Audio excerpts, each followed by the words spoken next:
Oh, hi! This week we are working on pattern skills. Remember this magical romper? Actually, I must still have footage from when I tried it on the first time that I couldn't get in or out of, and also couldn't lift my arms without feeling like I would be cut in twain, but really wanted to turn into a dress. That's what we're gonna do. Well, as you may be able to tell, I have already done, and here's how I went about it. I do need you all to know that I filmed over 2 different days the entire pattern adjusting project, and then the rundown of how I went about it, and some poignant thoughts about commercial pattern industry type things. You want to know who went and deleted it because I was cleaning out old folders with files I didn't need anymore at the same time I was trying to upload stuff off of my memory card? Couldn't be me. Couldn't be me. Trying to find a different way to tackle this so you can understand what the hell I did with my time. I did spend a lot of time thinking about what I didn't like about the pink romper and what I wanted to change and what that vision was in my head. I'm starting to get more of this final result design in my head where I wasn't always getting that before. I think that is a testament to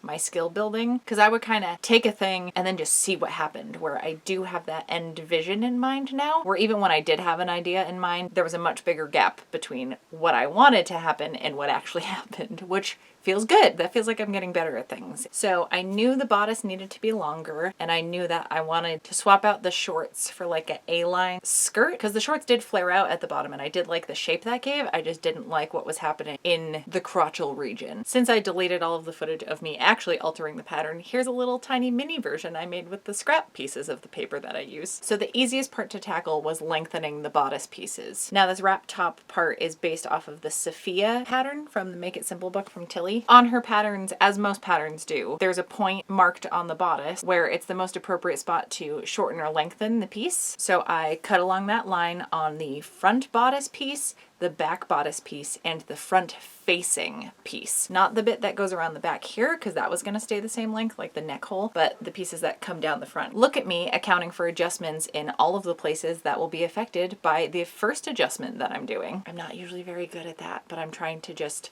work with my own brain. And that's why I've been finding it helpful to really think about the project multiple different times before I even start tackling it, to make sure I am thinking ahead a little better, where I'm just not usually very good at that. So I decided 2 inches would be a good length to add, because I was also going to be doing the waistband a little bit differently than the initial pattern said. And by waistband, I just mean casing. So I added a whole extra inch on top of the inch I was already adding. So cut along the adjustment line, laid those 2 pieces over a piece of scrap, taped it down, made sure everything was even, and cut out the adjusted pattern piece. Then it was time to turn the shorts pattern into a skirt pattern. So the vision I had in my head was from another Tilly pattern. I know, I'm a stan, it's fine, don't worry about it. There are worse people to support.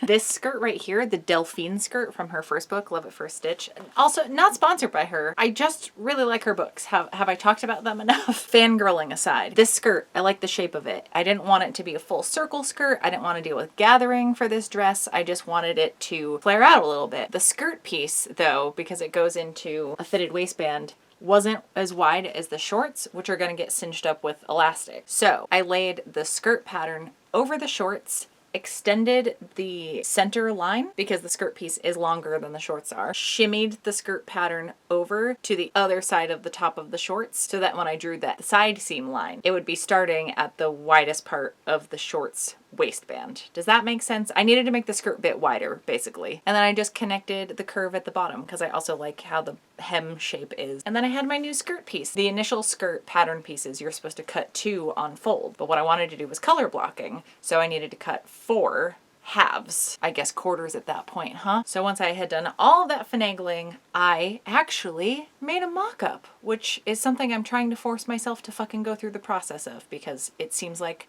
a waste of time and a waste of material, but it's not, because then you don't ruin the good fabric. I've had this flamingo print stuff for years and have felt it too precious to touch, but doing the mock-up gave me the confidence that yes, this is what I want this garment to turn into, and I know it's going to work because I did a practice run. This incredible abomination, fit-wise, was exactly what I was looking for. The waist isn't cinched in with the elastic, so it looks like a paper bag right now, and I didn't finish any of the ends because I didn't want to put the full amount of time and material into this. Also, you have to interface the facings. I don't think there's anything I like less in the sewing process than having to interface literally anything, but this would not look like this and have the nice crisp edge and shaping to it without it. So it is essential, but that doesn't mean I have to like doing it. Also, thank goodness I did this the way I did, because I needed to cut 2 panels of each skirt piece. It was my first thought, like, right, I'll just cut them on the fold, so I'll have 2 of each and it'll look exactly how I want. Well, I wanted the panels to alternate, so thankfully I figured out when I did my test run that if you mirror the pieces, you're either gonna have one whole front be one color and then the back be another, or what I have is the entire left is one print, the entire right is the other, where I wanted it to alternate around. So that meant I needed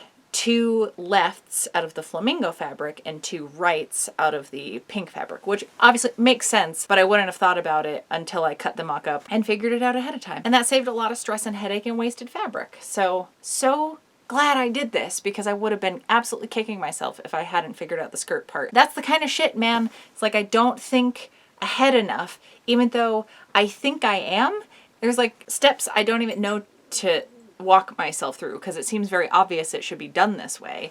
But yeah, learning curve. I'm getting there. Also, if you know me, one of my other least favorite parts of sewing is having to switch out the serger thread. And I need y'all to see that I went and switched from the black thread that was already on there that definitely wouldn't have matched any of this, but the pink is a little too dark that I was worried that a white thread was going to show up too much on like the inside of the armholes or something. So I went and changed it to a color I'm only going to use for this one project. I switched it to red. I have never put red thread on my sewing machine, even though I had 4 serger spools. So the fact that I took this much care with it is indicative of how much I was enjoying making this time. Now, I didn't film the process of me attaching this, because this is more about like the pattern adjustment stuff and the journey of doing the mock-up, and why I'm so glad I did it, where I have to say, not checking in with the camera and making sure I was filming certain things as I did it let me just get into the groove, and I had an absolute blast making this, other than interfacing the facings. I even broke out the twin needle, and after pressing up the hems, did proper finishing stitches on everything. And now I have this super rad dress that, yes, does make me feel like a Palm Beach dad, but I am obsessed with it. And a friend of mine told me she really likes me in pink, where I don't know that I would have done the color blocking if she hadn't said that to me. So it was a very sweet compliment, and I know my skin tone is well suited for cool tone colors, but pink is like, it's a little aggressive for me. I like kind of subdued jewel tones, dark and mysterious, where this outfit makes me feel like I am screaming at people to look at me, which is not usually in my comfort level. But yeah, I am really proud of this mate. And it did feel like a selfish sew, even though I showed y'all the patterning process and everything, and am turning this into a work project. But I let myself just kind of zone out and listen to some music. I don't even know how long it took. Normally I'm kind of like, oh, I've been at this for this many hours, and I get frustrated that it takes so long. But I didn't do any of that this time around, and that made it more joyful for me. Sewing can indeed be fun and not always stressful. I'm gonna keep working on prioritizing that. And the only reason I get to prioritize making stuff like this and practicing my sewing and getting better at patterning and getting to share the journey with y'all is because of everyone over on my Patreon. And I am forever lucky that this is a thing I get to do. So thank you all so much for making that happen. I am excited to finally have footage that I can edit. I promise I won't immediately delete this off of the memory card before I've loaded it into my computer.